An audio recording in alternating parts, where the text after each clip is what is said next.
Ladies and gentlemen, boys and girls, welcome back. I'm the Gnarly Gnome. This is Cincy Brewcast. It's the voice of Cincy Craft. If you're new here, we talk about Cincinnati beer. We travel around. We go to all of the breweries, the tap rooms, the sometimes beer bars. Maybe I don't know if I've done. Yeah, we've definitely done some beer bar shows. We talk about Cincinnati craft beer with the owners, the brewers, the drinkers, just anybody who really has a passion for this industry that, again, if you're new to this, I have a lot of passion for. So welcome aboard. This is a fun one. I think I say that every single week. I think that's become just kind of it's always fun. How can it not be? It's craft beer, but this is a good episode. We're over at Streetside. We tend to make it out about once a year or so to do a show with you guys, and for the last few years, it seems to fall right around this time, which is perfect because we're headed right into anniversary week for you guys. Yep. 7 years, which doesn't the math just doesn't make sense to me how that's possible, but I guess it is. It doesn't. Well, I guess when you look at it from one lens, it feels like it's been forever. Yeah. And then you look at it the other way, and it's like, oh, this is just still feels so new and kind of exciting still. So 7 years. 7 years. Holy crap. Garrett Hickey, welcome back to the show. Thank you, sir. It's always fun to have you on here. Let's start. Let's go back, kind of, just in case people are new to the show. Give them kind of a nice little kind of synopsis. What is Streetside? Which I know is kind of a big question, but if you could smash it into a little sentence for people. What is Streetside? Okay. Yeah.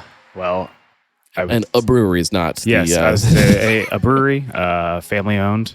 It's myself and my parents. We've got, I don't know. I don't really know. I haven't been asked that question in such a long time that I don't even think about it anymore. It's a family owned and operated brewery in Cincinnati's oldest neighborhood. It's very much a neighborhood brewery. Yeah. Which, most places are not anymore, it seems like. I know that that's what everybody is supposed to be doing now, right, which is whatever the trends say, but yeah, it feels like everybody either isn't going that way, or when you walk in, it doesn't feel that way. This still feels that way to me. It feels like a neighborhood brewery. Yeah, I feel like we've kind of like, once we figured out what we wanted to be, we kind of like stuck ourselves in time, back in the days where you were a neighborhood brewery. Right. I was gonna say we were fairly steadfastly maintained that we weren't going to distribute elsewhere, but we've kind of changed that. Now we do occasionally distribute to other states, mostly as like small drops, but most of the beer that we make gets drank within the southeastern portion of the state. But even when you guys did start distributing a little bit and growing a little bit in that direction, it didn't change anything about what this place feels like or what this place even looks like for the drinker coming in here. Yeah. Every ounce of soul that it had is still here. Yeah, that was always the goal. That doesn't always work out that way for everybody. Yeah, we don't have a second tap room. Like, this is the only place in Cincinnati other than like the bars and the beer bars and the package stores that you can buy our beer at. This is the only place you can get. You can't go over to whatever other neighborhood. We don't have another tap room over there. So it's one of those things where like we kind of like found what we wanted to be and kind of just stuck with it. So what was the spark that for you and your family kind of ignited this thing and got this idea rolling of like, you know what, like we could do that. We could start a brewery because at the time when the idea happened, you hadn't gone to brewing school yet. No, I had not. I'd just been homebrewing for a couple months at that point, which obviously, like, looking back, and as I've said before, it's like that was pretty dumb. But all the best things are. Right. We wanted to open a bar in the neighborhood. We wanted to be like an anchor in the neighborhood, and the way we did that was open a brewery, and it was kind of a long road. And people have to understand that at that time, that was a fairly novel idea still to do that. Yeah. I don't remember how many breweries were open when we opened in September 2016, but there weren't that many. 20s maybe. It might have been around 20. And it's grown significantly since then. So that's one of those things where it's just like back then it was hard. It was harder to get open. I feel like because there wasn't regulatory, and banks weren't as used to seeing the idea brought to them. Whereas now, like a bank is like, okay, I understand, and they might not loan anymore. Here's our brewery person. Right, exactly. Yeah, and that was a I mean, like when we went to the bank, I had to bring homebrew. I don't know if they still make you do that anymore. Guess depends on the bank. Yeah, sure, but yeah, I had to bring homebrew to present to them, to show them that, hey, like I can actually do this. This isn't just like whatever a random idea, and like I'm only throwing malt extract and hops, and I'm boiling on the stove still. I still had I had a kit, and I could bottle and all that. And at that time, I think by the time we were signing like the paperwork and getting the loan done, I was working at Rivertown. So like I think I brought some Rivertown beers that I had made and be like, hey, like I'm also doing this professionally, not just home brewing.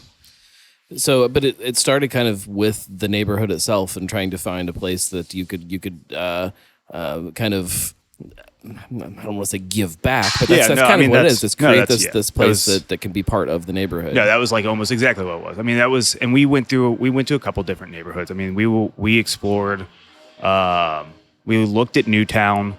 I don't even know if I've ever said this on the podcast. No, like we looked at Newtown, and we were pretty far along, with Newtown, and it kind of just fell through. And at that point, we were looking at Newtown, Kentucky, obviously here, and I think like one other spot. I think we looked at Northside as well. And like it's just crazy to think about. Yeah. And it just kind of it worked out that there you go. That's one of our lovely neighbors. As is tradition with this podcast, when we're here, it's always. You can always hear one of our fine East End neighbors riding some sort of motorized vehicle that they're not supposed to ride on the road. So yeah, I mean, we looked at all those places, and for one reason or the other, it fell through. Actually, one of the other ones was Hyde Park, right where the new hotel. There's a new, I think, Holiday Inn that just went in, that just got built on the Wasson Way Trail, that we looked at pretty hard. It was a bar before that. It was a bar before it was abandoned, and then that development company bought that and built that hotel that's now there. But we were not super far along with them, but like far enough along that it was one of those things that we thought about. I mean, seriously considering, as opposed to being here. And what happened was this lot opened up. I think we finally figured out how to buy it from the person who just disappeared off the map. We bought it from her, I don't remember who it is, but cleared up all the tax liens that there were and all the other issues, and then built the brewery after some other stuff where the building collapsed and all that.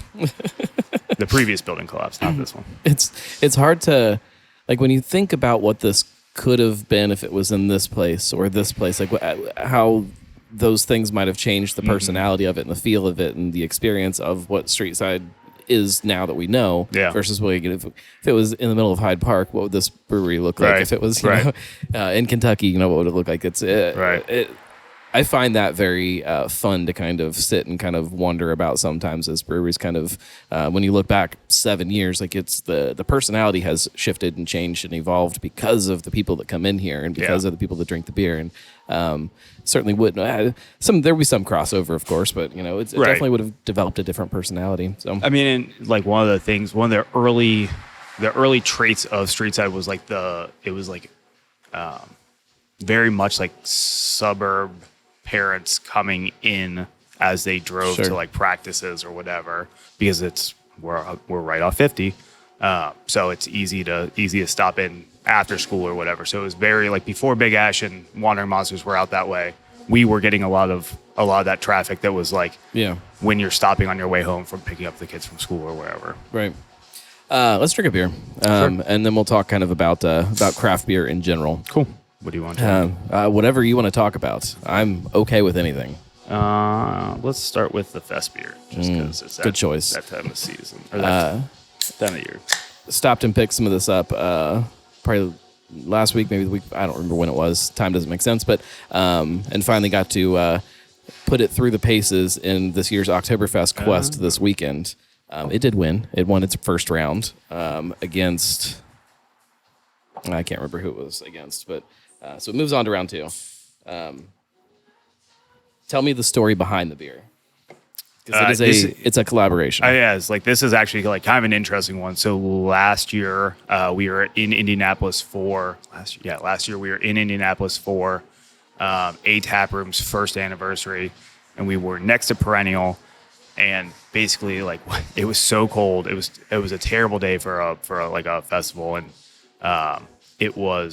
we moved our tents together. They had a tarp. They built like a wind blocking thing. I had gotten a fort. They built a fort. Yeah, they built a fort. I had like propane heater for like campsite. We were using that to stay warm. And we just like hung out and drank together. And then so this beer was kind of born from that. They didn't come out for the lager. They came out for the stout that's in barrels right now. We did release a stout that was when it was like last August now. So it's been in barrels for about a year. But this is probably my favorite. This is one of my favorite beers that we've done, period. We kind of tweaked it a little bit this year, made it a little bit maltier. It's great. But yeah, I mean, it's just a nice, I'm not a huge, like really, really malty Oktoberfest. I'd rather have something a little bit lighter. So we did a fest beer. The body is what gets me. You're fine.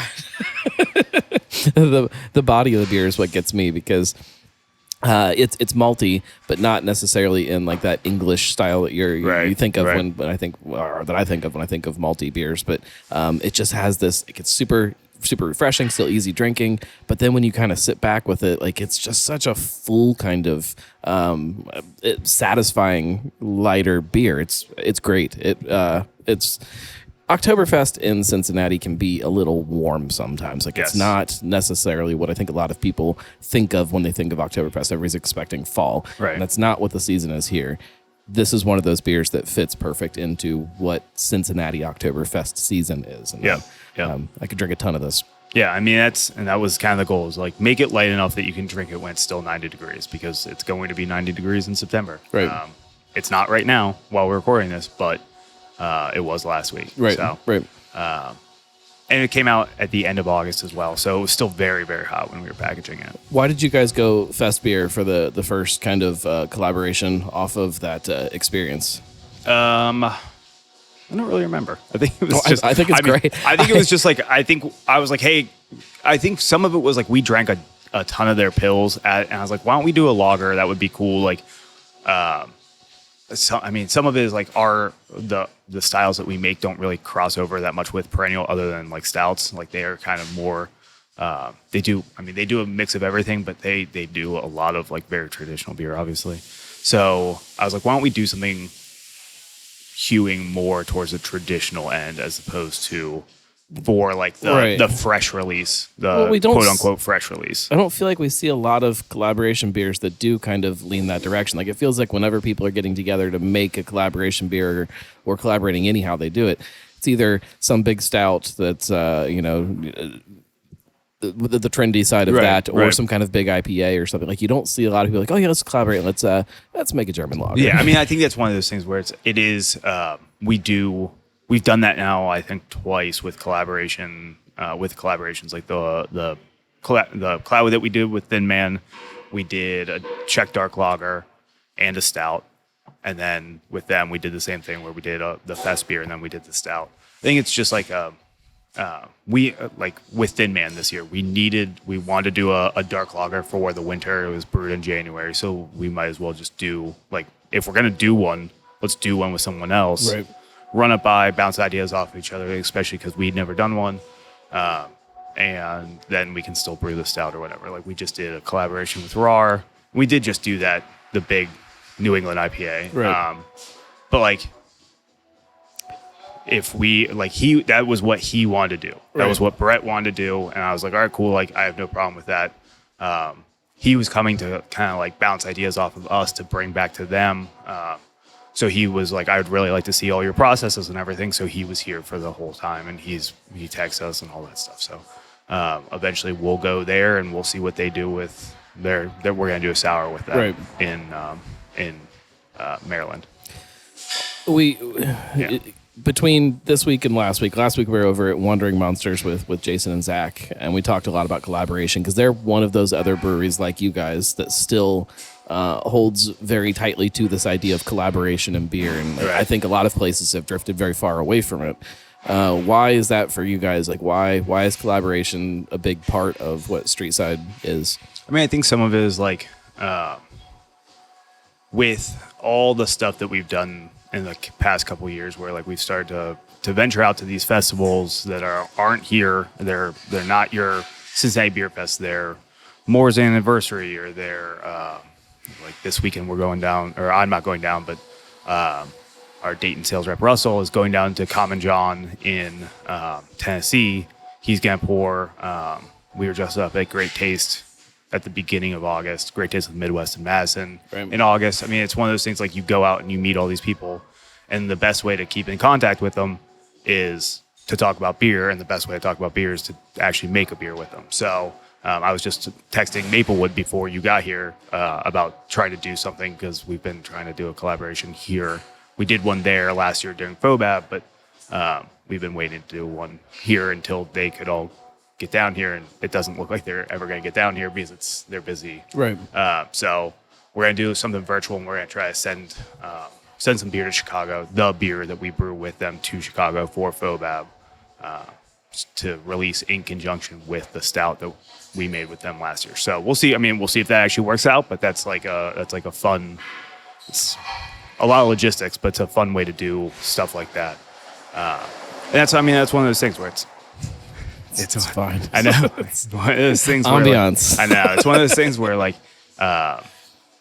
when you make friends with people in the industry, like that's the best. That's how you stay in touch. I get it. I mean, that's for me, that's a lot of the reasons why this podcast has become so important. It gives me an excuse to go sit down with people that I enjoy sitting and talking to. And I'm like, I got to go make a podcast. Yep. It becomes almost the excuse to go and sit and drink beer with people. Yep. I get it. And I think, though, like it has this other, in regards to you guys, it has this other benefit of keeping again, not to call you, I think I've probably said this before, not to call you guys a trendy brewery, but there is a lot of trendy things that come through here, and it kind of keeps you guys at the forefront of that too, because you're talking to so many different breweries, and this gets those ideas rolling, and like, okay, somebody's doing this, we should try that. Like let's see how that turns out, and how that how our customers would like that. Yeah, I would agree with that. And some of it is like we've we talk with everybody that we go and brew with, and say, hey, we talk about like what's selling for them, and like it's always interesting to see like what the differences in each market is, and then we can discuss, complain, whatever about what our market's doing versus theirs or whatever. What are some of those differences from our market towards some other ones that you've noticed? I think one of the big ones,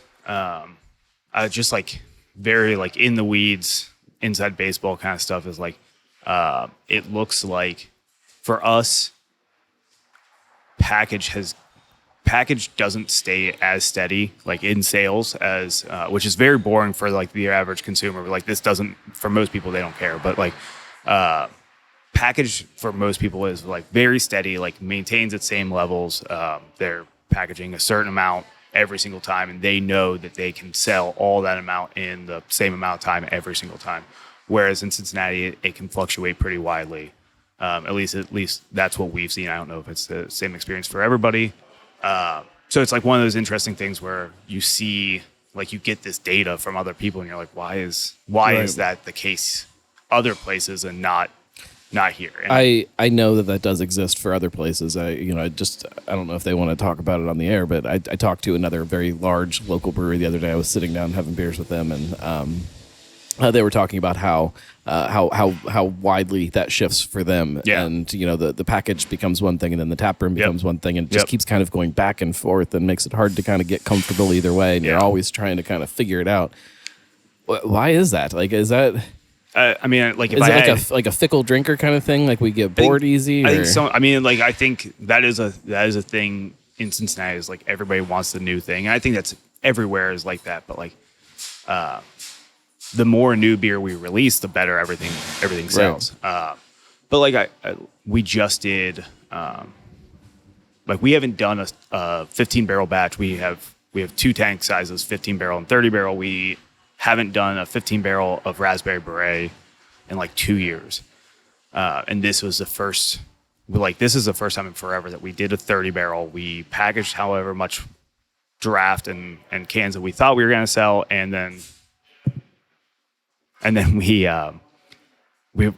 still have a ton of cans. I think we have like 40 cases left and we have no draft. We ran out. And it wasn't like we packaged a couple kegs. It was like 25 half barrels or 28 half barrels or something like that. We packaged a ton of raspberry beret and it just like draft moves significantly faster. Now is that weather?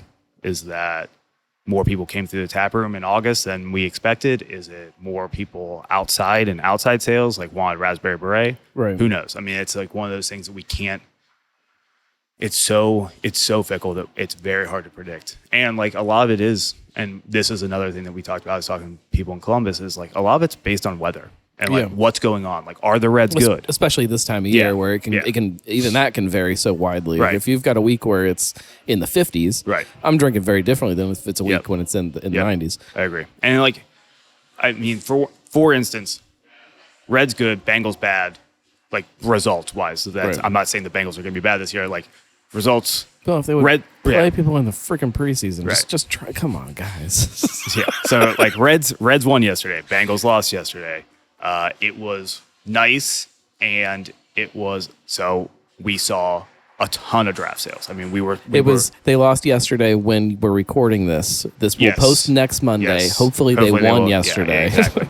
So, yes, they lost against the Browns. So, like, all those things came into effect when it came to, and like, had the Bengals won, people would have stayed longer. And that's what we've seen that. Like, that's one of the stickier results is like, the Bengals win, people will hang out for another 45 minutes, maybe drinking their last beer, as opposed to leaving with 5 minutes left to go in the game and closing their tab and being gone. So that's one of those things. Like, and so we sold however many pints. It was a very good day. Sold however many pints, but only sold 6 4-packs. So we sold a case of beer in a whole day. Right. That's not the amount of. Or like that's not the amount of 4-packs I would like to sell in a day. Right. That's a pretty bad package sale day. But when you balance it against how much draft we sold, does it matter? No. Yeah, but I mean, it does matter because it's the work you're putting into packaging something in cans versus it matters. But at the same time, worst case scenario, if you guys run out of draft of something, you have a whole bunch of cans, you can just all right, we're serving out of cans. Yes, yeah, and that's what we've done. Speaking of raspberry beret, I always forget how fantastic that beer is because I don't drink it that often. There's so many other things that I'm running around trying, but every time I pick one up, and I picked one up not that long ago over at Higher Gravity. And shout out to Higher Gravity. Everybody go visit them. But sat there and I drank that and just was blown away. It was like the first time drinking it. It was so good. Just a fantastic beer. It got me thinking about if you did like a Hall of Fame of Cincinnati beers, that is one of the few beers that is like still being made that I think has to hit that Hall of Fame. Well, there's a few, but that has to hit that kind of Hall of Fame of things that kind of defined something in the city. Sure. I mean, it was if you travel back in time. That was pre Urban Artifact and what they've done with fruited sours. Yeah, fruit tarts. They're not beers. Don't send me emails. But like they what they were doing didn't even exist yet here in town, and this raspberry beret came out and kind of redefined what that thing was, and love that beer. So shout out to it. I mean, it's like one of those. And like if you look at like how many batches of, like I talk about this, like how wild it is, how many we've done. I think we'll have done like this next upcoming batch of sub will probably be like batch 70. That's crazy. So we're doing 10 a year, and we're doing 30 barrels every single time, and we sell out in a month. Like if you want fresh New England, that's a good one to get because it's very rarely does it sit around longer than a month. So, we make a ton of that beer. We make a ton of raspberry beret. That beer is so labor intensive that it does need to have it does need a pause at the end of like the summer season. Right. Like we can't keep brewing in. Sales do slow down. Like after the anniversary, one of the anniversary beers we're doing is double raspberry beret. After that, it's done until March or April because it's very labor intensive, and I'd rather just not. Well, there's a weird balance there as a brewery to find that size that you can make enough of something like that. They're like, oh yeah, this is during the summer we have this beer. If you want it, you come in and here it is. Versus a large place, it's like, oh yeah, we can just crank something out all year round, and maybe the labor is a little different than a small place like this, but especially on the hoppier beers like the New Englands and stuff like that. Sometimes some of those beers sit around on a shelf way longer than we as drinkers, or I assume, hopefully, you guys as brewers. I wonder sometimes some of the people out there what they're doing, but want them to sit on a shelf. Yeah. And so there's like this weird kind of balance you have to figure out of that sweet spot in there of labor intensive, small, probably a lot of headaches that come along with that, or the big machine factory kind of idea of what beer can be, and we know how far that can go. Yep. Yeah. I mean, it's one of those things where we try not to. We're always trying to be more efficient, but like not ever at the expense of the beer, but not typically like. If we think it's going to like so negatively affect the beer, then we won't do it. But it is hard to, especially now with cost of goods going up. Right. Every day they're going up. Raspberry has gone up. I think like $100 since we started doing raspberry beret. So that's part of the reason I did talk about not doing it more than like once or twice this year, right? Because it's so expensive. But yeah, I mean, it's one of those things. Like if I could find a different way to do raspberry beret, I probably would try. But I'm not going to because that beer is, like you said, it's established itself as a beer. Like if we come in someday and it's like a cheap fruit instead, it's like apple beret or something. You'll know. You'll know. And I assume apples are cheap. Apples have to be the cheapest fruit, right? Yeah, I don't. I was just looking at fruit like a little bit ago. I don't remember what's. I mean, honestly, the cheapest thing is flavoring. Sure. And you can get a lot. You can go a long way with a gallon of flavoring. And it actually like and I know that this is probably a little controversial to say, but in the right beer, I think it's okay. Like there are some beers that I'm okay with flavoring instead of real fruit. I've definitely said this before. Flavoring is a tool in the toolbox. Like you cannot achieve the same flavors like that. Some flavors with just like chucking something into the beer. Like I know everyone. Shout out to banana. I mean, but although like I've started to use real banana because it's one of those things where like you used to not be able to get reliable banana puree, and now you can.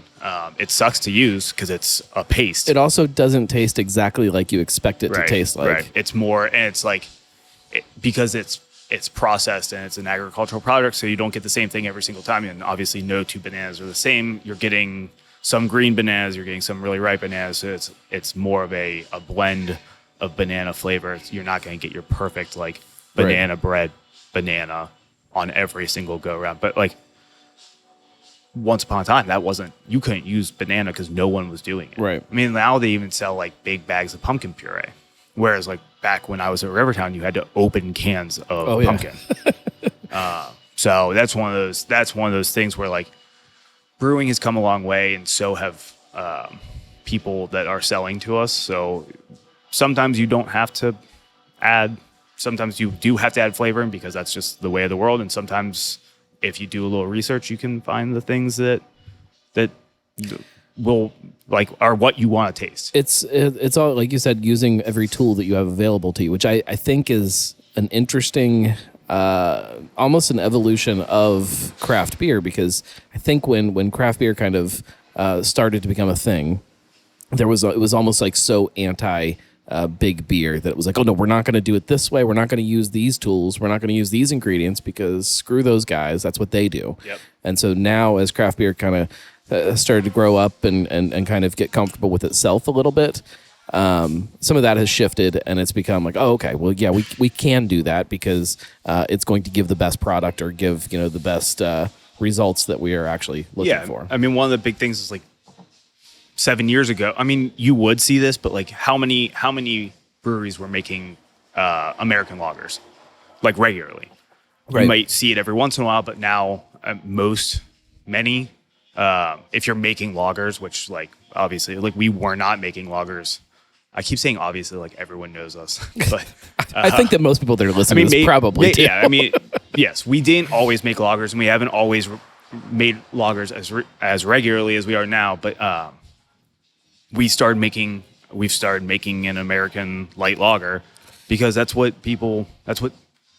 it keeps people here that want to drink Bud Light. Yeah, but even that, like at one time you would have craft breweries that like, oh yeah, we'll make a lager. We're gonna make a super traditional German Pilsner, and just German ingredients, and that's gonna be our thing. And then now you see people like you guys that are like, oh no, we'll make a light American lager. Yeah. Why the hell not? Well, like it's this comfort with that is part of the evolution, I think. And I think one of the to go along with that is like, yeah, we're making an American light lager, but we're using Byerman pills. We're using whatever flake corn we can get because there's no better brand of flake corn than any other one because it's corn is corn is corn. Right. Although there is craft malted corn that we could use, and maybe we will someday. But not for our American light lager that's specifically made to be. Well, people have an expectation of what that is supposed to be. I mean, it's called boring beer for a reason. I want it to be exactly what you expect it to be when you get that beer. Like, I want you to know that you're drinking an American light lager in the shape of what Miller Coors or AB InBev does. Right. What other evolutions have you seen within this industry since you guys opened in the last 7 years? I mean, there's a ton. Stuff that you kind of expected and you kind of saw coming, or things that kind of caught you off guard? I would say like, I mean, there's a slushy machine behind the bar. I don't think I would have predicted that. No, I mean, I think the return, honestly, like it's kind of funny that you point that out when like the thing I was about to say is the return to traditional style, more traditional you styles. Were thinking way more positive than no, I mean, yeah, I mean, but like the slushy, not that slushies are wrong. It's the fine, slushy machine is like, the slushy machine I mean, if you look at it, I mean, people listening to this can't see it. This is obviously an audio medium, but we have a black and orange. There's video, one. They can see it. They just can't see it right now. Maybe black and orange for the Bengals game yesterday. I mean, it's one of those things we're not doing it because we're trying to like move bad product. We're trying making like a beer slushy out of whatever. We're making liquor slushies for the people who don't want to drink beer. It's still an evolution in what the idea of a tap room is. Right. At one time, like there were places where you would walk into, and if you ordered something like, I don't think people were ordering slushies, but if you ordered a Bud Light, we'll say, so you walked in, and you said, I'll take a Bud Light. You'd be laughed at. Like, they'd be like, oh, you can't order that here. Like, what are you talking about? Yeah, but, whereas now it's like, oh, we don't have that, but we have this, and it's like that. And so it's like this more like welcoming kind of way to bring more people into the space. I think the evolution isn't that you don't have to be one thing to be successful. Like the evolution of craft beer is like, hey, be something, if you can, be something for everyone. Right. So that you have the ability to say, hey, like, you don't like beer. That's fine. I'm not going to we're not, that's fine. We have high noon. We have slushies. We have wine, whatever you want. We have it for you. Just like come and hang out and like experience the space and all that. Right. And hang out with your friends. That's it's more about like being with the people that you want to be with as opposed to like always drinking the product that we make. Like if you want to come in and drink a high noon, I don't judge you because I would rather you come in and drink that high noon here than do it wherever else. Like you're actively supporting me and mine. How do you figure out where that line is for what the business is and where is past that line? I mean, I think the thing for us is like we're trying, most of the things that we're doing are either like to offer a different selection for a reason, say seltzer or high noons or wine or whatever. Like say you have your celiac and you can't drink that. you can't drink beer, you need to drink something else. Right. So we have that for a reason. I think if we're doing, like, obviously High Noon isn't made by like a craft company, but like you look at our seltzer, it's Kitty Paw from Seven Sun. Like, we're supporting a semi-local. I mean, they're an Ohio company. Right. With what we're buying. We're buying New Riff. We're buying. I'm trying to look at the liquor that we have. We have. God damn! It's driving me. It actually, like, if it's while you're talking, it's probably not too bad because my mic will be the one really picking it up. So Okay. try not to let it get in your head. So it's just, I don't know what it is. I deal with it all day, every day. You'd think I'd be used to it. But we've got Northern Rose vodka over there. I mean, we've got stuff. We've got Revel wine. Like, we're trying to buy stuff from craft producers, Right. especially local producers. So that fits that soul with what. Yeah, I mean, like, we're trying to support people that support us and that type of thing. So that's one of those things where, like, yeah, like, we have High Noon, but we are also, like, that's probably the biggest producer Right. of non-craft thing. It's one of those big wineries, isn't it? That owns it, Gallo, like I Gallo. believe. Yeah. It's good. It's good stuff for what it is. I mean, I have no problem. I mean, I drink High Noons all the time. I was drinking High Noons yesterday. But there's nothing wrong with drinking. Honestly, like, I don't really have a problem with drinking. You drink whatever makes you happy. You know what Right. I mean? Like, if you're like especially the beer section or the beer market is not growing really. Like, Right. they say it is, but it's not really. Like, a lot of people are going to these RTDs, or they're going to wine, or they're going to straight liquor. So, like, if you want to come in here and whatever, I'm cool. Why do you think that is? Let's open up another beer before we What do you dive want? into the. Let's move this out of the way too. Okay. Whatever you want.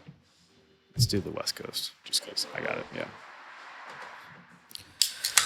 West Coast IPA. This was you guys brewed this another time before this, right? What was the So this was story like here? a test batch way, I mean, like 6 years ago.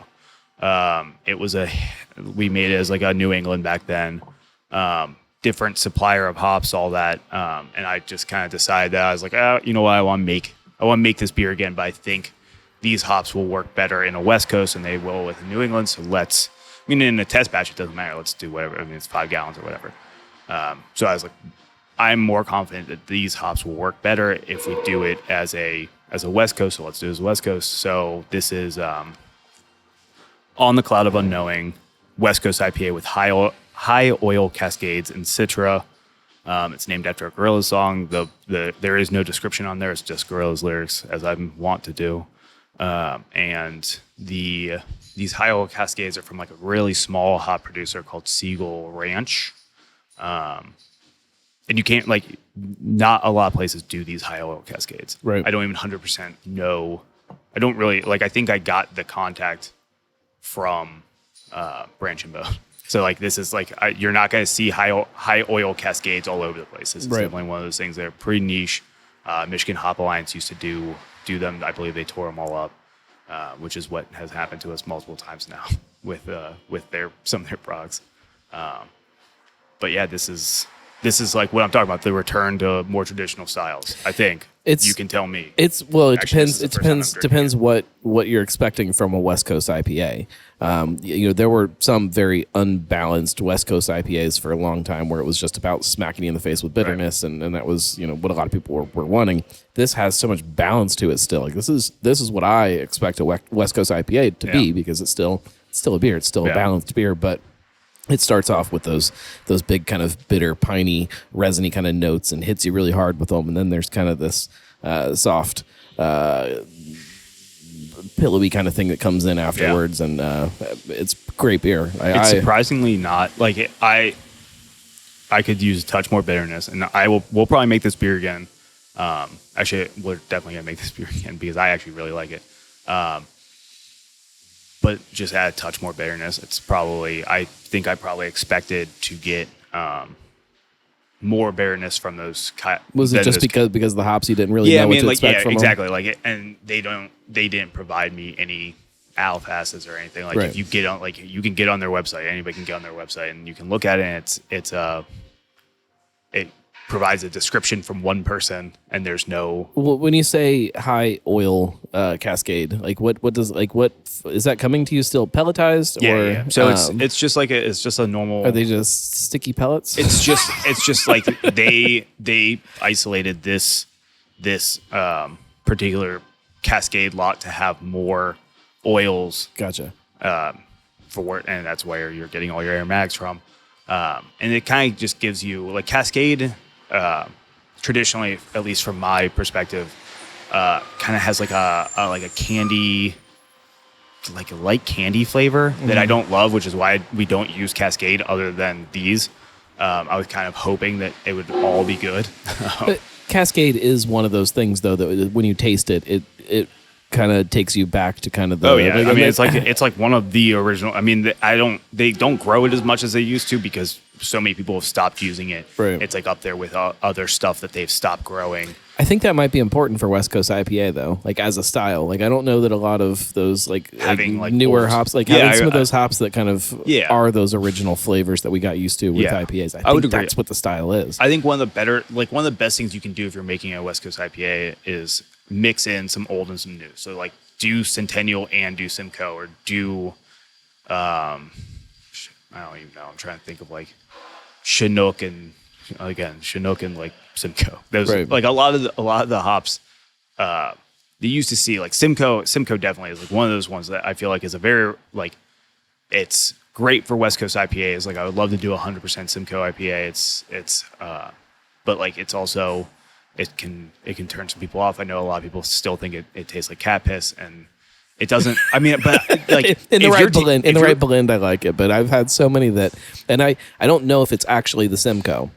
Like that's what it's hard sometimes to figure out when you're tasting something. Right. Where is that flavor coming from? Right. You know, there's certain flavor profiles that you expect from a certain hop, but then you load it up next to something else, and all of a sudden it tastes like something completely different. Yeah. And so sometimes I think that I don't like Simcoe, but then I'm like, well, but then I had this beer and it definitely has it has a lot of Simcoe in it, and it was freaking good. So Yeah. what is it? What is it I'm actually tasting? Yeah, I mean, I think one of those things is like some of the problem with Simcoe is the perception that people who've been drinking beers with Simcoe in it forever have of it. I don't think I was just drinking Suh yesterday. Suh doesn't taste like cat piss, and Right. it's mostly Simcoe. Right. So that's one of those things where like you tell people that a beer has Simcoe in it, and they're like, well, I've been drinking craft beer for 10 years, and I know that Simcoe tastes like cat piss. Right. Yeah, maybe once upon a time, but like for the most part, they've bred that out. And if you're going to a place like that has hop selection or that does hop selection, like many larger breweries do, because they're using so much of some hops, they're selecting Right. Simcoe that doesn't. And at a certain point, that gets bred away. So hopefully, if there's still cat pissy Simcoe out there, that's getting bred away. Or hopefully it's not something that people actually want to drink because Right. I mean, I don't think it is from my perspective. Another big question: what is craft beer to you today? And maybe you can compare it to what it was kind of when you started drinking craft beer, when you started the idea for this business. But clearly things have changed. We see a lot of craft breweries that have shifted into the food side. Brew pubs are now a thing again, and the RTDs and stuff. We see a lot of breweries kind of leaning into that heavier. And what is craft beer? It's a big question, I mean, but that's kind of like my answer. Ugh. It's there's shit. I don't even know. Like craft beers. I feel like craft beers, somewhat still what it always was, which is a bunch of mostly guys, unfortunately, making things that they like to make, I guess. So you're thinking more of like the community around the product. Like that's the craft beer set versus the actual product itself. Yeah, it's and like because the product in and of itself has changed so drastically over the past 10 years. I mean, you can look at the rise and fall of almost many styles. I mean, like most people predicted New England's would be gone by now, and they're still hanging on pretty good. They got better though. They did get better. Yeah, they certainly got better. But like you look at like a brute IPA, that trend lasted about 3 months. Yeah. And there's still some people that make them and whatever. Still Bootsy here in town. Sure. I mean, sure. It's not marketed that way though. Right. And we never made one because I don't personally like that style. I don't really, that sounds not like a good way to not make an IPA. But it's like if you look at but is craft that beer, like all the trends and everything, like that's part of craft beer. That was like my question. Like, trends are craft beer. Is trying to make something new and trying to redefine things and push things. Is that like a necessary part of craft beer? Yeah, I mean, it absolutely is. It's also like what about like a place that is, we'll say Bierstadt out in Denver that they're not pushing to redefine anything. They're probably, I mean, but like you could say that they're pushing to perfect the lager, which is like it's a trend in and of itself. Like their whole, I mean, and Bierstadt, I mean, no, they are not making trendy beers. But what they are doing is like they might be, depending on how you look. Right, yeah. But they're experimenting with side pulls. They're experimenting with the milk pours or whatever. You know what I mean? They are doing trendy things. I think that's one of the things is like craft beer is trends, one. And two, craft beer is knowing, like as a consumer and as a producer, like knowing what is good and what is bad. So like what you think is going to stick around, what you think isn't going to stick around. Like I didn't think cold IPAs were going to last, and it's been about a year, and they're still hanging on pretty good. Right. I mean, like one of the beers that we have here to drink is an Italian Pilsner, which is a whether you call it a cold IPA or not. I don't think of it as a cold IPA. I think of it as an Italian Pilsner. But like that's a trendy again. Let's talk. Let's go down on that rabbit hole for a minute and talk about these different kind of style differences between an Italian Pilsner. We'll throw a cold IPA in there, dry hopped Pilsner or a dry hopped lager. We'll say. What is the difference between all of these different styles that we see popping up that a lot of times people aren't really explaining to you? It's just up there, and it's like. I mean, like I think, but before you go there, like Italian Pilsner, like, and you guys went full on with the Italian Pilsner kind of idea with the artwork on it, which I think has the potential to confuse people. Yes, I will it never. Does. When I tried the Sense Italia Pils from Westside, which is a great beer by the way. I was drinking it on one of my live shows, and somebody chimed in and said, "Oh yeah, I could definitely taste the Italian spices in that." I'm like, that's not what it is. Yeah. Yes.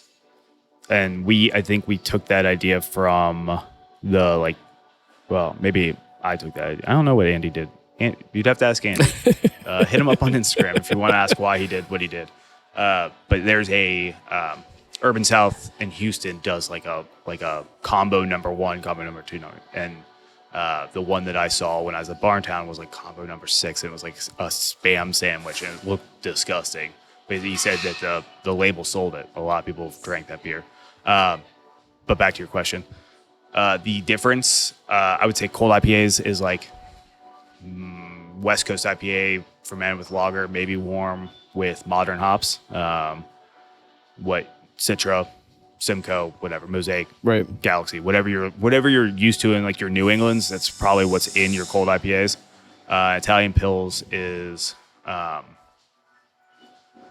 the problem is like most people, and even I have not even I haven't had every beer in the world, have not drank the beer that's a lot of places are basing their Italian Pils on, which is Tipo Pils, which is just an Italian Pilsner, and it's just it's just like a drier, more bitter Pilsner that's dry hopped with like German or like whatever. noble hops. Yeah, like, noble hops, sure. And then your dry hop Pilsner or dry hop lager can be any lager that's just dry hopped. And it can can have your noble stuff, it can have your Australian stuff, it can have New Zealand stuff, it can have American stuff, whatever you want to do with it. I think that's probably the broadest palette. Right. Is allowing, if you're just going to do a dry hop lager, just do whatever you want. You can just make a lager, 100% Pilsner malt, throw some lager yeast at it, dry hop it, call it a day. Whereas like the Italian Pils is like you try and hew more towards a certain thing. Like we use Air Clay Pilsner from Bayerman. With that one, that's like an Italian Pilsner malt. And we use like I tried to hew almost exactly towards the hops. Whoever makes Tipo Pils, I don't even remember. Whatever they used, I tried to use. And like I don't know if everybody does that, but sure. Fair amount of people are trying to hew towards that. And then your cold IPAs are take on the cloud of unknowing and make it cold and go from there. And I think that's a good way to make a cold IPA. I don't know if everyone does it that way. We've never made one, so I don't know. I think it's still kind of being defined a little bit too, even after a year or so of people making them. Like there's still some arguments about what it actually is. Yeah, sure. I don't think that's a bad thing. I think one of the nice things about that style especially is it can be almost anything you want. You can do it you can make it just like a dry hop lager if you want to. You could also really, really hew towards the IPA side. Like you can go one way. The road forks and you can either go way more towards your lager style and go traditional, or you can go more modern and use American or whatever. Well, we saw it happen with New England IPAs too, where everybody was just trying everything for a while, and then that even itself kind of split off a little bit, and you got kind of people calling, "Oh, this is a hazy IPA. This isn't a New England. This is a hazy IPA." Yeah. And then the New England was supposed to be this very kind of soft thing, whereas you got some more bitterness out of some of the people that were doing some. So it kind of started to form these other kind of styles that kind of made more sense. Which, I mean we did the same thing with like. If it's below 6% or below 5.5%, we call it a hazy pale ale as opposed to like a New England pale ale. Because I think that's an easier explanation as to what it is and we only make really one hazy pale ale. Because most people don't want to drink 4.5% beer. Many people Go don't. figure. So I do. I mean, we just we're making a Japanese rice lager on Wednesday, and it's going to be like 3.7%. Like it's going to be a very small beer. Perfect. Yeah, I mean it's kind of the wrong season to do a Japanese rice lager as we go into the cold months. Yeah, but at the same time, like when you've got football going on, like there's some days where if I'm going somewhere to watch a game, and depending on, kind of like we talked about before, depending on what the game is what happened, sometimes I need to drink more than other times, and I sometimes I need something that's 3.7%, so I can knock them back a little bit. And wait till the beer comes out and it ends up being like 5.5% because they're over 10 anyways. It's all right. We'll just go back and edit. Be some kind of like robot voiceover at 5.5. Yeah, but I mean that's one of the we are trying to. I try and be cognizant. That's another thing that I like to try to do is like I do try to like follow the seasonality of stuff. Like even if it's like I know everybody releases their fest beer in July, but I'm trying to not contribute to seasonal growth as much as possible because I don't want to drink my fest beer in July. I want to drink my fest beer. It's also very different when you're a small brewery like this, where people are drinking it here versus, oh my God, we need to get, we need to, be first to Kroger wants this. We have to do this. No, I agree. That's it. I think sometimes people get caught up in, everybody else is releasing it here. Oh, we should too. And it's like, no, they're here. Understand why they're releasing it here and why they're releasing it now. I think like if I were to give like advice for smaller breweries is like almost wait until that whole wave is gone and then jump on the back of it. Sure. You know what I mean? Like we were told that it was nice that we were coming out later because a lot of the Oktoberfest had already like run off the shelf and they hadn't been restocked yet. And we were coming in like right at the right time. And that's kind of just don't wait until October. That's not Oktoberfest season. Yeah, then you'll be too late. You're in pumpkin season. And even pumpkin season is upon us.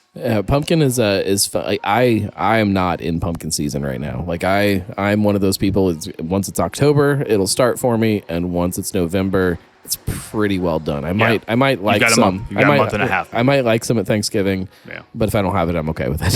Yeah. I mean, that's one of the things that we're one of the beers that we're making for the anniversary that hasn't been announced as we're recording, but will be announced by the time I think this comes out, hopefully. If not, you're getting a sneak peek. We're doing a full 15-barrel batch of pumpkin spice latte Return of the Mac. That has definitely already been announced. Oh, has it? Yeah. I was on social. Okay. It's on my notes, so somehow I knew there about you it. go. And I didn't tell you anything so before you got here. So In my notes, I have. So we should talk about the anniversary. We should do that. Yeah. We have. I actually do have anniversary beers specifically Perfect. that haven't been announced. Definitely have I'm not been. going to roll through what I've seen announced so far. Okay. There is the double raspberry beret. We talked about that. Yep. Too Cool Volume 7, which is banana split slushy sour. Yep. That is a tongue twister. The pumpkin spice Return of the Mac. Yep. And then some kind of something with Amarillo hops from Crosby Hops. I don't think we got Wet Hop Danky McDankers. Oh, you are speaking my language. Yep. So those came in. I'll just run through everything because I think by the time this comes out, it'll all be announced. So we can just run through the rest of it. So yes, we have Wet Hop Danky McDankerson. It's our double.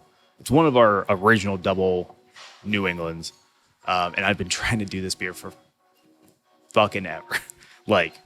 And it's such a pain in the ass because I don't really like wet hops. Not that I don't like wet hops. I don't like all the stress that goes into wet hops. Sure.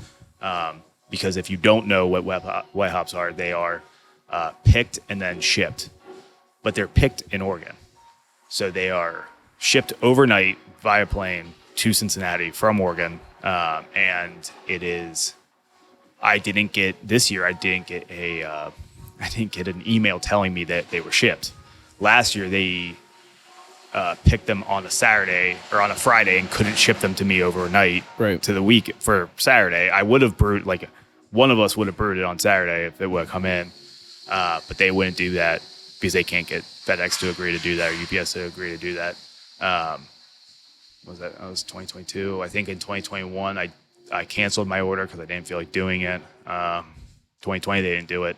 And then I think the last one that we may have done was 2018 and 2019. That wasn't Wet Hop Danky. This is the first time we've ever done it. It's just like a stressful beer. You got to time up. It's a lot of logistics. You have to have an open tank. You have to have yeast. Wet hops are just super fresh hops. Yeah. I mean, they are like picking, if you were to pick a berry, the agricultural difference is like picking a tomato off a tree and eating it right there. It's like, or off a vine, Jesus. Tomatoes don't grow on trees. I know that. But yeah, that's kind of the brewing equivalent.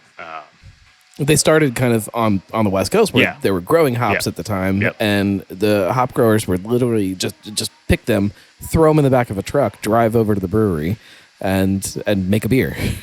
It's Dave Volkman over at Ohio Valley Hops has talked a lot about how it's the only true seasonal beer that still exists because you got to make it when the hops are growing. Yep. Like you can't, everything else. Like we order these fruits from here and there, and they're kind of always fresh. Like everything is always in season. My kids don't understand that, and they want strawberries year round. And suddenly in the middle of winter, they're $6 for a pint of strawberries, and they'll just sit there and eat them in front of the TV. I'm like, stop that, slow down. Yeah, I mean, that is one of the. It is.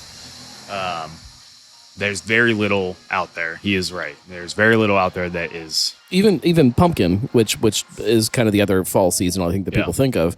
Like you talked about when you're in Rivertown, pumpkin was their thing. Yeah, and it's in cans. Like there's no reason you couldn't have made that beer in the middle of March. Oh, I thought you were gonna say July. I was like, we were. But it's as much as it's a seasonal beer that people associate with something, it wasn't really seasonal. So, but wet hop beers are. I love wet hop beers. I'm excited about that one. So we're actually doing another wet hop beer. This won't be as wet. It's kind of. So we're doing. They just brewed the brewers just brewed a saison today. And we got triple pearl grown in Ohio from Oshie hops. They were harvested. They were harvested earlier than we could brew it. So I stuck them in a freezer at Parkside in Hyde Park. They're hooking me up with freezer space because we don't have any. Right. And so what we'll do is like we brewed it. Once that beer's done fermenting, we will throw it in we have an infuser thing, and we'll throw 30 pounds of frozen wet hops into that, let it sit for a couple of days, and then package it from there. So yeah, we're doing another one. It's called something in Spanish because I don't want to pretend to pronounce it because I'm going to do a bad job, but I did pick the name. But it's one of the, like, Victor, this was like one of the Victor's our new head brewer. Yeah, we got to talk about that too. He's from Moore, but he's Hispanic, and I was like, well, if you write this recipe, why don't I kind of give you a little nod in the name? So we named it Perfect Season, which is I was thinking Parfait Saison, which is like perfect season in French, maybe. Well, Saison, too, is kind of also supposed to be very seasonal in what it is. It was always kind of changing based on what was going on at the farm where people were drinking it. That was just kind of like my goal in general. It's a very seasonal Saison where we're using fresh hops, we're using Ohio ingredients. It's whatever. It's a whole thing.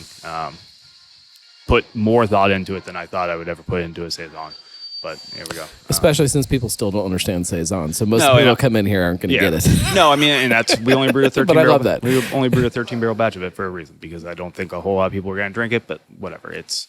Some people have asked for it. So, and it's one of those things where I didn't want to do a lager with it because it wouldn't be ready, and it kind of defeats the purpose of fresh hops if you're going to use it in a lager, unless you're like finishing the lager in time for, and maybe next year that's what we do instead. Ooh, that would be interesting. That was what was suggested, but it just like it would never worked out. I need to know that a wet hopped Pilsner might be like my perfect beer. I think it'd be really might good. Be it. Yeah, I mean, and next year maybe if I talk to Derek up at Oshie and we figure that out, and maybe we'll do that next year. But it's Saison is a very quick, easy turn. Sure.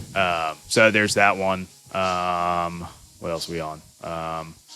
Double Fruit, Two Dudes Being Bros, which was a collab from 2020 with Mirror Twin. So we're double fruiting it.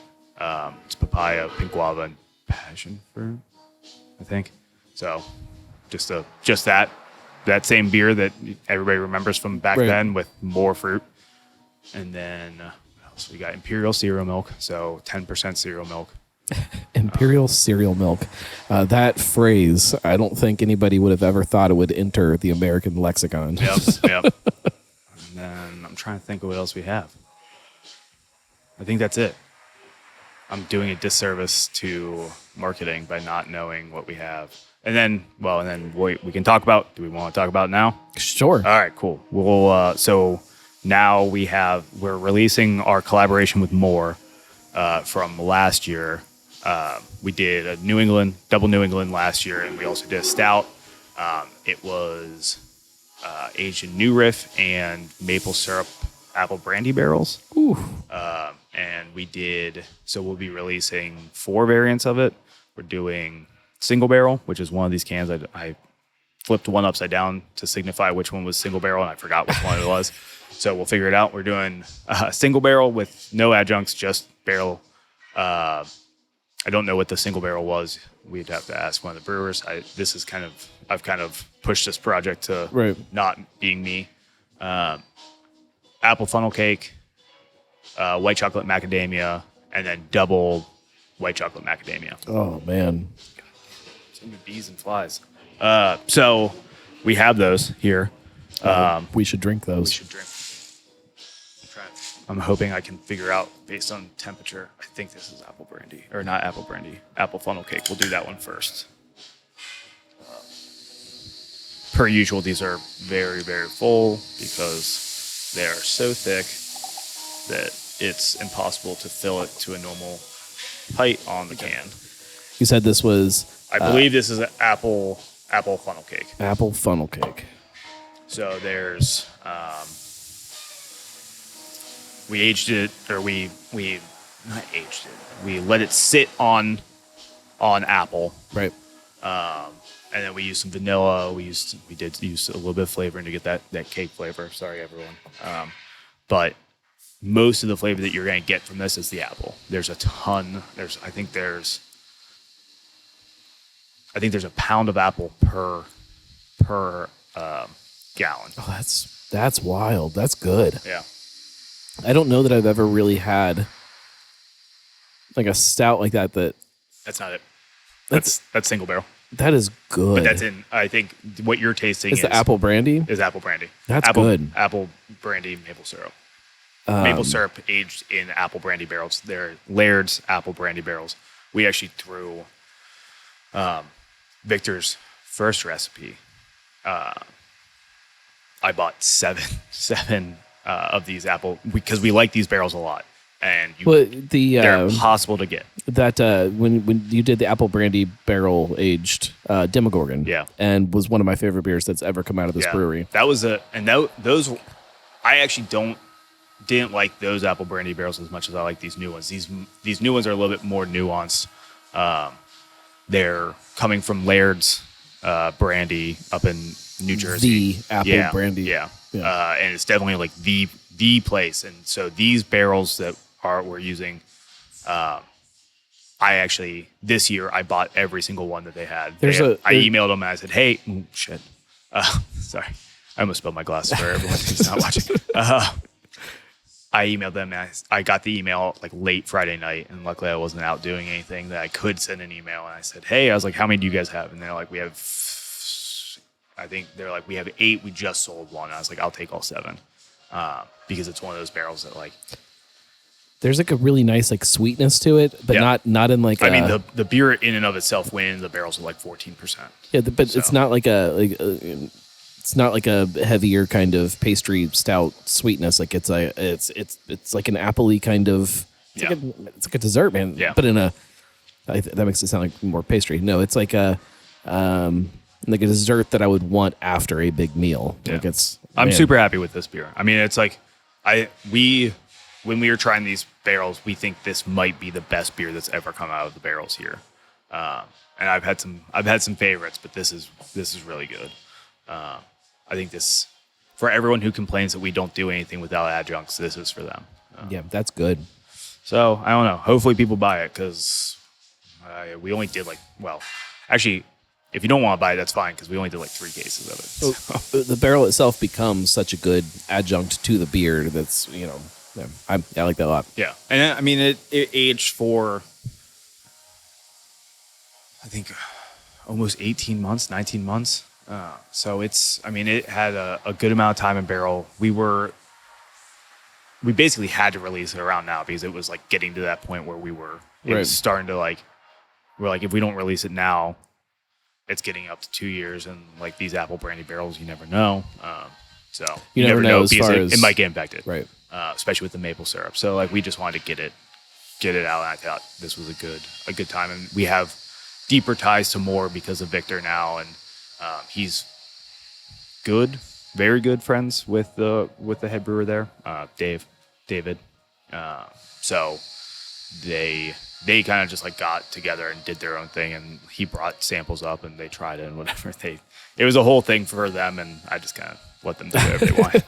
Well, it worked out. Yeah, it did. It definitely did. Let's talk about that a little bit. So since the last time we were here, Victor came on board. Yes. Talk about kind of that, which you guys have gone through a couple evolutions like that with people moving on to different projects. As a head brewer kind of comes on and kind of adds their own personality into things, how does that change how things work around here, or what ends up on the tap list? That's another. I mean, it's another hard question because like, this is. I don't know. This might sound conceited, but at the center of it all, it's still me looking over everything and kind of making ultimate decisions. But I can see other people's person. And maybe it's because I'm such a nerd about stuff. No, I can see through these different periods of Streetside. I can see them. When we started, we were doing one thing, and then we pivoted. It's a lot of times. It's a pretty significant pivot away from. That's when you can kind of tell, like when, like if somebody comes in, they say, all right, this is what I'm passionate about. I'm not going to stop them and say, no, I don't like that. Right. Now that I'm a little bit more secure in my management and all that, maybe I would say, hey, like, no, we go can't. easy on it. Or like, no, we can't do that. That doesn't make sense for like what we're doing, and we haven't. And like, I am more like, we've brought on more people. Right. Like we have a marketing person, we have a brand manager, we have more salespeople, we have whatever, we have all sorts of stuff. You know what I mean? You guys have a whole corporate office now. Jeez. not quite, but we do. I mean, like I'm more confident saying, hey, like this isn't us. Like this, I think sometimes like when we first opened, it wasn't easy to be like, oh, this is Streetside. We didn't have that firm. We were anything. We were everything. It was ethereal. Not the brewery, just the concept. And now we say, hey, like we do these things, and like if you can bring your ideas into it, great. If you can't, then maybe this isn't the right job for you. Well, it also probably like when that hiring process starts, if somebody new is coming on board, like it's like, all right, here's the things that we do well. Here's the things that we need somebody that can do well to exist in. And so it kind of shifts who that person can be. Well, and like that was one of the reasons that we brought Victor on board was I was like, you know what, like he knows like what we're about. We did a collab before he worked at Moore, when he was at Whiskey Hill. Right. So he knew that. And then he went to Moore, excuse me, and they do a lot of the same stuff we do. So like he's coming in kind of like he was the perfect puzzle piece to fit in because he knows how to do all this stuff. He has like a whole background that's different than ours, coming from Chicago, 1, and 2, like coming from a really big brewery and kind of like a kind of small brewery at Whiskey Hill. They're not super small, but they're small and they don't have a 15-barrel system, and Moore has a big system in 4 breweries or whatever. And it's just one of those things where like he knows, he has this whole breadth of knowledge that we don't have, and brings a different perspective to things, but also that perspective is applied to the same things that we want to be doing. So like we're still going to be doing our pastry stouts, we're still going to be doing our kettle sours, we're still going to be doing our New Englands, and he just brings a different idea on how to do those things and how best to apply them. And I'm trying to give him, he came on like at a weird time because like right before summer's not exactly the best time to start as a head brewer, because you're going to be doing a lot of the greatest hits. You're going to be brewing stuff that we've been doing forever, because that's the time that people are coming to get those things. If you want to get weird in the winter. Right. So I kind of like he brewed his stout. I think that'll be really good. No one's gonna see it for like 2 years, so don't get too excited.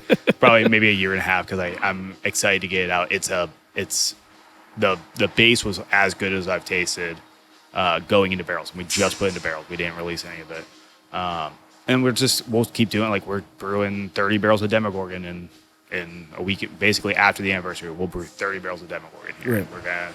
That'll all go into barrels, and he'll put his fingerprint just like John did before he left for Fabled, and just like Twitch did before he left for Mad Tree, and just like Luke did before he left for Sonder. Right. So it's one of those things where like everyone kind of puts their fingertips on, or their fingerprints on everything. But at the end of the day, like there is still like a solid spine of Streetside is the Hickey family. Right. I know it's probably not as fun on the brewery side when you lose head brewers and then they go somewhere else. Like it's probably not fun to kind of make that adjustment. But as a drinker, like I kind of like that sometimes, watching different people come into a place and kind of put their own little spin on it, and then like through that, you start to get a better picture of what Streetside is. Yeah. That there can be, you can toss anybody into the mix, but Streetside is still going to have some kind of personality that comes out through that, you know, like that kind of this defining thing that some of those people kind of definitely help kind of shape what that is. But I think it's also like one of those cool things. And like, because I don't know who every brewery is hired. We're one of the few breweries that didn't poach someone from in town. Right. So you're getting, Victor's bringing a whole side of things. One, he's younger than most of the people in town that are brewing. Like he's sub 30. So like whatever, he's a different generation. He's got different views on everything.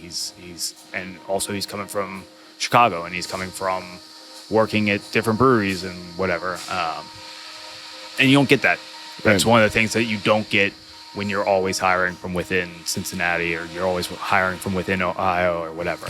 Well, especially like within Cincinnati, if somebody comes in here, they have this feeling about what Streetside is. They have this preconceived notion or something like, all right, here's what this beer is supposed to be. When you're coming in from out of town, you've had the beer, but you haven't had that culture yet. You haven't kind of gotten sucked into this whole thing. I mean, I don't even know. Like Victor probably had only had 5 of our beers. You know what I mean? Like one of his favorite beers from when he came here to do the collab with Whiskey Hill was Who's a Good Beer, and he still drinks a shitload of that. So like it's cool that he remembered that when he showed up, it was like one of the first beers that he brewed. He's like, this is nice.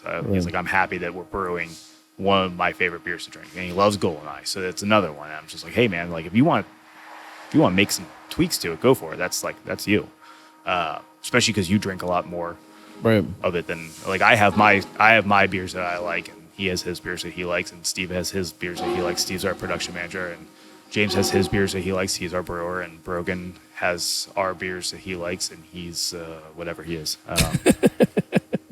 cellar person. Yeah. So I mean, it's one of those things where like, and we did kind of turn over staff. Like at the beginning of this year, we kind of turned over we have a lot of new faces in the brewery. And kind of, it's not, well, yeah, it sucked and whatever. It's always a bummer to lose people. And like, you don't want people to move on for negative reasons, but like sometimes for the sake of everyone. And I think anyone who's listening to this who did move on would agree that like, sometimes it's for the best personally and for the business. Like if you've been here for like 5 years and like you're not growing and you're not learning anything new and you're not every day is still the same thing. Sometimes it's hard to shake things up if you've been somewhere for a long time. So like it was a good thing and it's been a hard adjustment, and it has sucked. This year's probably been one of the harder years, which coming off a span of 2 hard years, 2 hard years. Right. We're just every year's hard now. Right. So I think that's one of the things about brewing. Like I don't want to complain because I know the person sitting in their cube listening to this is probably like, shut the fuck up. But like I don't think that being in the brewing world is going to get any easier for anyone. So if you're listening to this and you want to start a brewery, maybe don't. Because it's going to suck. Start a bar that can buy Streetside's beers. I would agree with that. I think that would be more fun at the very least. I think that when I look at breweries like Streetside, that almost half of the time that you've been open has been through these last few chaotic years. That like you haven't had a normal year yet. Like it doesn't exist. Like hasn't been you don't even know what things actually look like because we still haven't hit that kind of normal point yet. Yeah, I mean, I think we said it. I said it at some point to someone. I'm sure I've said it more than that, but my memory's not what it used to be. But we opened in 2016. We were in the back half of 2016, so we were open for 2017. For that first 6 months of 2017, that's still honeymoon phase. Mm-hmm. Like you're still getting people there. I mean, we still get people that come in like, oh, how long you been open? And I'm like, okay, goddamn near a decade. No, I just lived down the road. I didn't know you were here. Okay, cool, thanks. I don't want you driving around me because you don't use your fucking eyes. But yeah, half of 2017, you still have people coming in and it's honeymoon phase and people are willing to give you a chance. And the back half of 2017, 2018, 2019, we really had 2.5 years out of 7 that have been like normal. 2023 has been more normal, for whatever, everything, but we had Nathan, who had been here forever. He'd been here for 4 years. He left the industry. Haley, who was like our taproom manager, she left. She'd been here for 4 years. John left to start Fabled. That was he'd been here for almost 2 years. And we just had like a bunch of bartenders who'd been here forever that were just like, hey, I got a full-time job. I'm going to move here. My boyfriend's moving here. Or my girlfriend's moving here. Hey, like whatever. Yeah. we got rid of the food truck. We brought in Craft Burger Brothers. Like it was a whole thing. 2023 was a weird year, and whatever. It's a good thing. It's a bad thing. It's a bad thing because it's been more stressful than I think I wanted my year 7 to be in the, do in the industry. Do you feel like you're ever going to get to that point where you can just have a year and be like, okay, I wish. I know what this year is going to be. It would be dope if 2024 was that year. Cross your fingers for me out there, people. Yeah, I mean, like, maybe someday. Like, I think 2024 probably has the best chance to be like a normal year. Yeah. Knock on wood. Yeah, knock on wood. Yeah, hopefully we don't have. I mean, like, we're not. This is minor in the grand scheme of things, but like, we're sitting here in the tap room and there's yellow jackets flying all over the place. It's because this winter wasn't normal and it was warm, and now there's yellow jackets all over the goddamn place, and it sucks. And like, everybody has to deal with it, and like, it drives me crazy because there's stinging insects all over the place. But yeah, that's one. I did see you guys have a sign on the bar the last time I was here that says that if you get a bug in your beer, you don't get a free beer. You don't. Sorry. I know it's but cover your beers. We have coasters. Like, you can take as many coasters as you want. Just cover your beers, or just pick them out. They're fine. Just let them have a little drink and they'll go away. Yeah, it's been. I mean, like, when we filled barrels, 3 weeks ago, there was like seemed to be. I can only imagine how bad it gets back back there with all of that. And like, it's gotten better, but man, it was wild, and like, they didn't even care. Like, you could walk right through them and nothing happened. But that's kind of like beside the point. Let's open this. Yeah, let's drink another one. So I believe we are approaching an hour and a half. By the way. Oh my god. All right, we'll speed it up. Although I don't know, maybe people enjoy it. It's been a while. All right, so this one is the apple. I really hope so. Funnel, apple. What is it? Apple funnel cake. Yeah, I don't know. They're both so appley that it's kind of hard to tell. No, I do get more of like a cakey kind of thing though. Yeah. Yeah. This was on apples, like diced apples, diced dried apples. We're actually going to use this more. I think we're doing a caramel apple sour right now, and we're going to use that. Oh yeah. Oh yeah. Like, there's like a really great kind of like a cake battery thing that kind of comes into that. Yeah. That's good. You guys might be onto something. So yeah, I mean, this idea of starting a brewery might be a good idea. I think you got it. Yep. So these are 2 of the releases. Like I said, we've got white chocolate macadamia, and then bottles of double macadamia white chocolate. What is the thing that you hear people kind of clamoring for, like, most out of you guys? Or is it just really kind of split? You've got some people come in that are all, we need more big stouts, we need more this, we need more that. I think we've kind of hit, I think at least this year, we've kind of hit a lot, like, hit every note that everybody wants us to do. Like, you've got your people come in and be like, hey, you guys need to brew more lagers. Okay, well, we brewed more lagers for you. Hey, we want to have a Bison. Hey, we got that for you now. And we brewed twice this year. We've done our stouts. We probably haven't done as many barrel aged projects as people want, but like, we've kind of hammered down and be like, all right, Speak of the Devil and Demogorgon are going to be our barrel aged stuff. Right. We'll release our collabs whenever. We did Master Blend. Earlier this year, and that moved pretty quick. And that was fun. That's like a blend of 4 barrels, whatever. Right. That was, but yeah, I mean, I think we're hitting all the notes that people are asking for, hopefully. And if not, like, we're trying. We are, like, there is one of the things is there's only so much room on the tap list. There's only 24 taps only. But, and some stuff that people ask for are, quite frankly, stinkers, and no one's gonna drink it but you. You know what I mean? You, the person asking for it. So we do try to take that. Like, the saison is one of those things. Like, I expect to have that saison for a while. Right. But it's one of those things that you just kind of deal with. I mean, you look at. But I also I love that, especially when you're talking wet hop beers, where it kind of sits for a little bit and it's going to keep changing. And like, I love watching that process of a beer as it kind of I mean, I think grows like, a little bit. I mean, like if you come in, you've been looking for Belgians forever, then there you go. There's your Belgian beer. Right. And like maybe I've wanted to make like a double forever. So maybe this winter we'll make a double.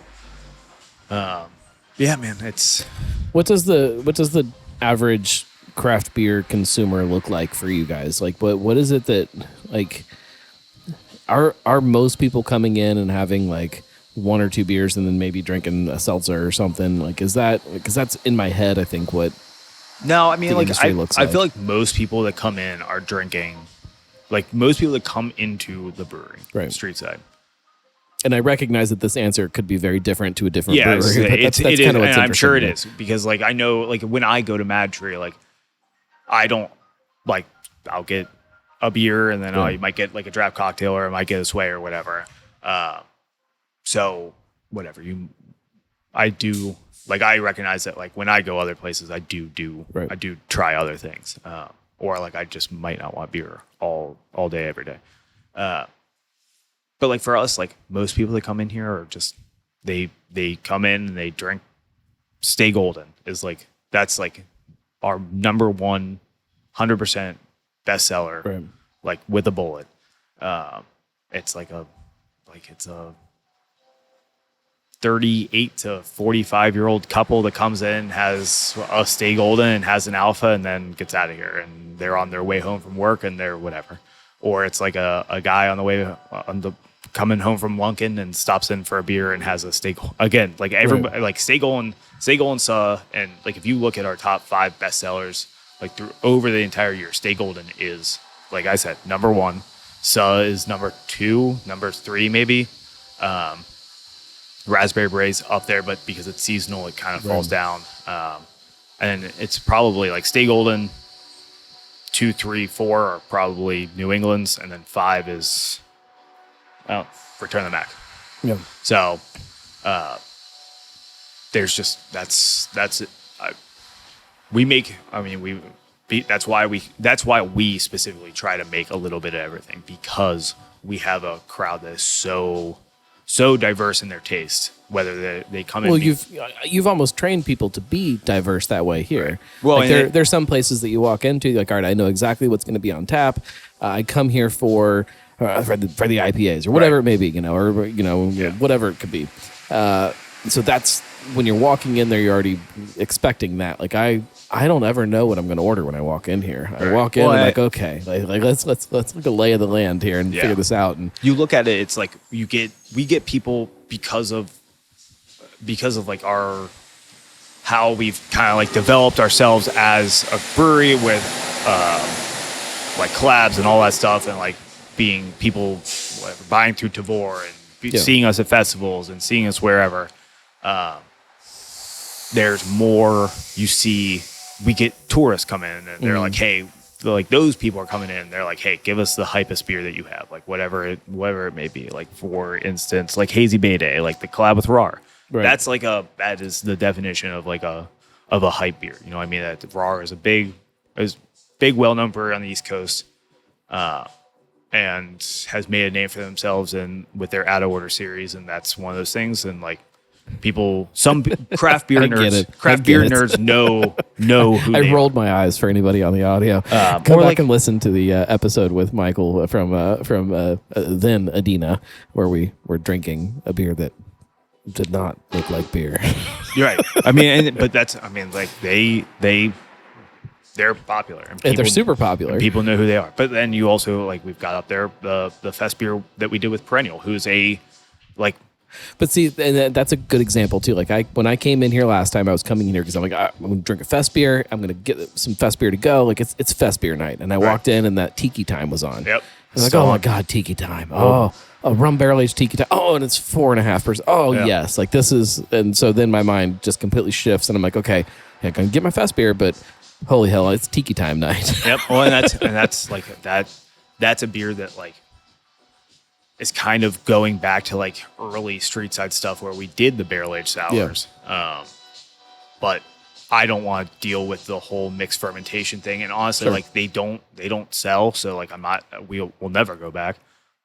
Despite that's one thing that like if people ask, we'll never go back to. But we'll do barrel aged stuff, and like I think what we're gonna do, we actually have rum barrels coming so that we can do another tiki style. I like those. I like those a lot. I think it's like a good like a cocktail style sour is like a really good way to. It's a really good in between beer for whoever wants to. Whatever, if you're used to drinking, like I love painkillers. Like I was at Sundry Vice yesterday. I had a painkiller. So painkiller is my favorite drink, which is why we made one. But like the next one that we make might be Jungle Bird, might be Mai Tai, might be Hurricane, whatever. Ooh, Hurricane might be interesting. Microphone just said a Hurricane. That's why I was on the top of my. Is it like bright blue? It's bright red. It's so red. Okay. It's like one of the reddest beers I've ever seen. But then I mean, like, Blue is hard to do for a beer. It is as well. Anyone who had our Rocket Queen beer knows that we tried. Oh, I did drink that. Oh, I had that. I think I had that last week. Again, Higher Gravity. Shout out to Higher Gravity. Drank a bunch of Rocket Queen, and it was pretty green. It was very green. And we tried to make it very blue. But I mean, like, you look at,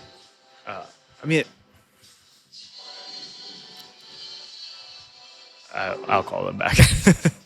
I'm sure it's about my order for tomorrow. One of the things that we did this year that I've never done, and I think we're probably going to do more of, is like the candy sour. Like, I don't know if you had did you have the Skittle beer? I don't think so. Skittle beer was weird. What was it called? Rainbow Rodeo. No, I remember the artwork. Yeah. I don't think I had it though. Yeah, I mean, that's like one of those things. Like, with the sour stuff, we're going to keep trying to iterate and do weird stuff, and like we're still trying to be weird, and so I don't even remember what the question is at this point, but we're still trying to be weird. We're still doing unique things. No, I'm just kind of rambling at this point. I know this is how these go though. Oh, it's fun though. Like it reminds me of why in the early days I got excited about craft beer. Like why did these things make me want to go out and get more of it? And it's because of that, like that excitement and the fun and the, when you really start to dig into one thing, like one drink even, and you start to uncover different layers of it, and then it makes you excited. And like that's, conversations do the same thing. No, I mean, I think that's one of those. It's one of those things that,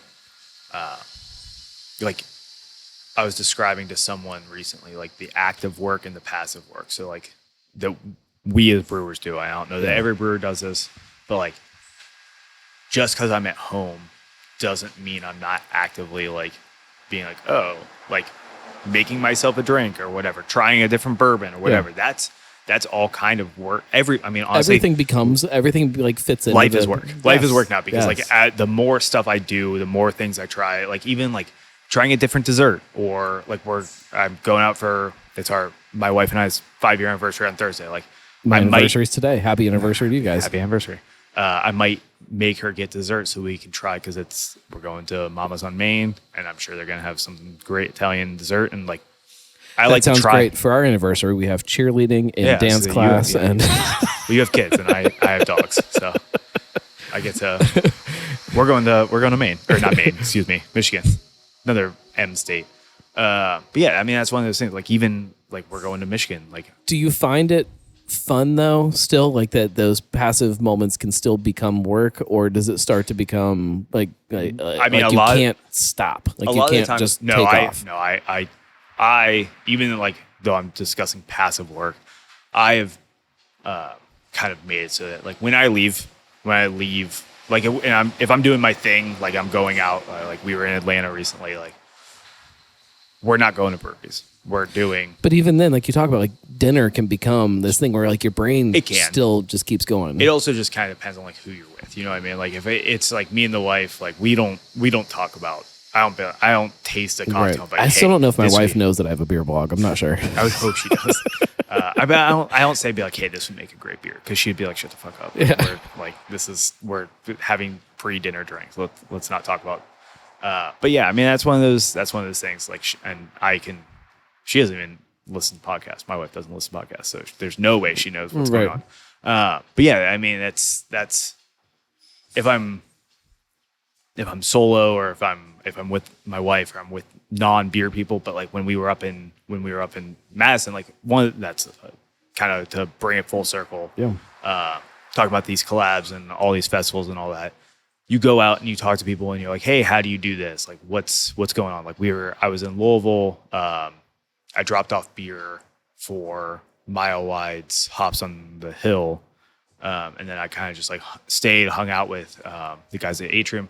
I mean, we spent 6 hours just sitting around drinking and talking about stuff. And like, we exchanged ideas and like I helped them, they helped me. Like we tried some barrels, all sorts of stuff. So, and then Victor is going down and they're going to do a 3-way collab with more Atrium and us. So it's like one of those things. And like I did the same thing when I was up in Columbus and we're doing a collab with Derive and Forbidden Root up there.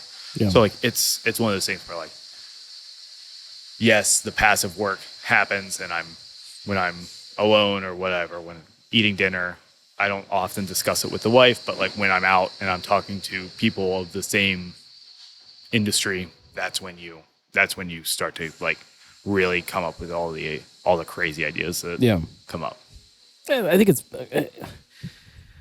you have to be able to shut it off somehow. But I think being able to take some of those moments where it is kind of shut off already, but still kind of be able to bring that in. I think that to me, that's the secret sauce of like making life kind of all fit together. That work starts to not always feel like work. And that's I think that's important. And I know a lot of people struggle with that of trying to be happy with work.